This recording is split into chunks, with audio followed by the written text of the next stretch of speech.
কি রে চুপ করে আসিস আর কি এমন ভাবতেছিস? ভাবতেছি একটা ফোন কিনবো, কিছু টাকা শর্ট। তো কি ফোন কিনতে চাচ্ছিস? এই যেমন ধর 20-25 হাজার টাকার মধ্যে যেটা ভালো হয় আর কি। ও আচ্ছা, কত টাকা শর্ট পড়ছে?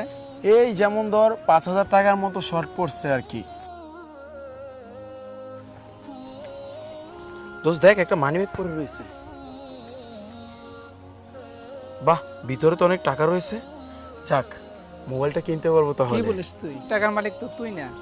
কুড়িয়ে পাওয়া জিনিস ভাগ্যের ব্যাপার, আর এমনি তো টাকাটা আমার খুব দরকার। হয়তো আল্লাহ তাআলা আমাকে মিলিয়ে দিয়েছে। আল্লাহ হয়তো তোকে এইটা দিয়ে পরীক্ষা করতেছে। তোর উচিত হবে টাকাটা ফেরত দিয়ে দেওয়া। তুই টাকাটা ফেরত না দিলে হতে পারে প্রকৃত মালিক ক্ষতিগ্রস্ত হবে। এর জন্য হতে পারে তোকে হাসরের ময়দানে জবাবদিহি করতে হবে। কি বলিস? তাহলে তো টাকাটা উঠানোটাই আমার ভুল হয়েছে।